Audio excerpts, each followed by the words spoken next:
everybody, it's Plav from BowEcho at youtube.com/3plav3. Welcome into the first episode of a brand new series I'm starting up called Halo 5 Genie 3 Wishes. So explaining the series real quick, in each episode I'll be revealing 3 wishes I have for Halo 5. Thing is, these wishes aren't necessarily your common sort of broad wishes.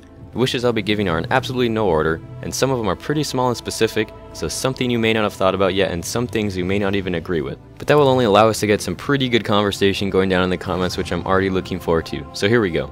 My first wish involves Halo 5's multiplayer map and game voting system. Halo 4 and Halo Reach both give us 3 game map options to pick from, and the one receiving the most votes wins. If it's a tie, the option farthest to the left or top would be selected. Halo Reach also includes a none of the above option and allows players to change their votes throughout the countdown, while Halo 4 locks in your vote, not allowing you to change it. Halo 4 also allows players to back out of the lobby if they have not yet voted. So what do I think Halo 5's voting system should look like? My wish is for it to look like Halo 3's. Halo 3 features a veto system, which brings up one game map option and allows players to veto or to accept it by doing nothing. If the majority of players veto the option, a new combo is brought up and automatically selected to be played. What's my reasoning behind this wish? The truth is that with a voting system like Halo 4, favorite maps are played the most. This could be looked at as okay because favorite maps are usually some of the better maps in the game and are designed well and deliver fun, exciting gameplay. However, the majority of time playing only a handful of maps can lead to people getting flat out bored.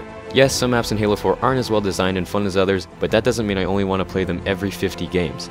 Take a look at these stats. I've played 943 games in Halo 4 Wargames matchmaking. 216 of those have been on Haven. That's good for 23% of all my games, almost a full quarter on a single map. Combine Haven and Adrift and we're up to 341 out of 943 games, which is equal to about 36%. Add Abandon to the mix and we got about half my games spread across 3 maps. I've played Halo 4 matchmaking for 5 days and 3 hours, or 123 hours. Haven and Adrift take up half those hours, 61.5, or 2.5 days. Wow. A veto system keeps things fresher and ideally prolongs the life of a game, something that Halo 4 definitely has struggled with. However, keep in mind, we know Halo 5 will have dedicated servers, so the whole voting system might be drastically different or even dropped in way of a server browser, which would actually be pretty nice considering it's sort of the ultimate solution, as players could pick whatever game type and map combo they want whenever they want. But if a voting system is in Halo 5, my wish is for it to be the same, if not similar to Halo 3's, and feature that good old veto system. Moving on to wish number 2, fix weapon lowering. What I mean by this is that in Halo 4, yes, you can lower your weapon when you're in an offline custom game, but when you move, the weapon pops up. In Halo 3 and Reach, it stayed lowered. Kinda makes sense, right?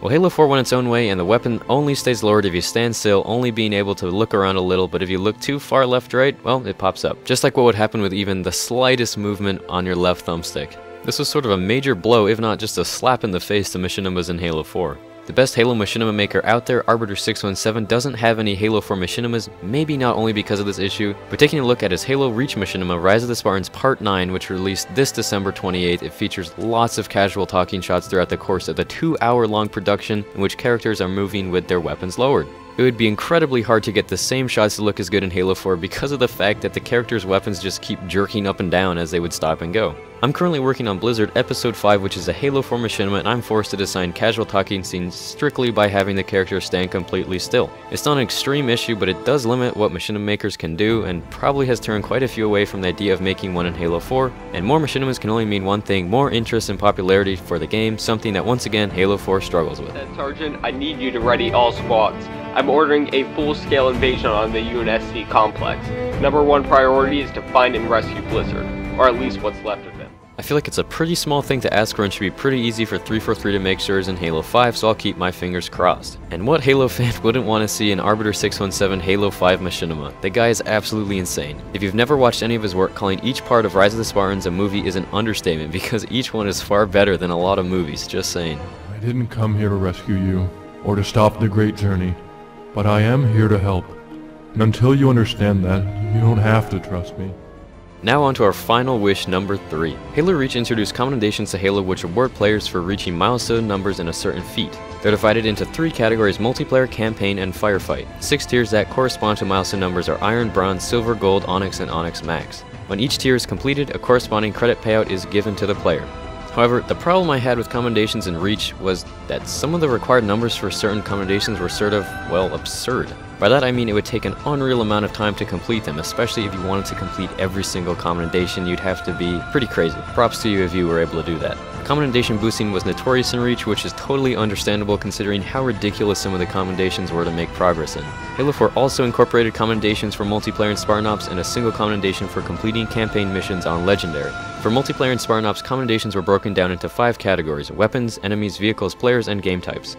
Some of these categories can be earned both in multiplayer and Spartan Ops, while others are specific to just one or the other. Commendations are in levels ranging from 5 to 7, rewarding players with XP at every level graduation. The levels are Novice, Qualified, which is when the commendation has 7 levels, Proficient, Adept, Expert, Distinguished, which is when the commendation has 6 or 7 levels, and finally Master. After completing an entire commendation, players are rewarded with new armor, weapon skins, armor skins, emblems, or stances. Although I did find I like the commendations more in Halo 4, commendations are another aspect of the game that's supposed to keep people playing and coming back to the game as another reason to play. Personally, I feel the Halo commendation style in general doesn't really do its job all that well. So, what's my wish for Halo 5 regarding commendations? Definitely don't get rid of the concept of them altogether, but redesign them. I found my favorite commendation system used in any game I've played is Battlefield's assignments. I remember months after Battlefield 3's launch being super excited to play because of a new set of assignments that I was determined to complete. They'd mainly unlock new weapons but also dog tags and upgrades to vehicles.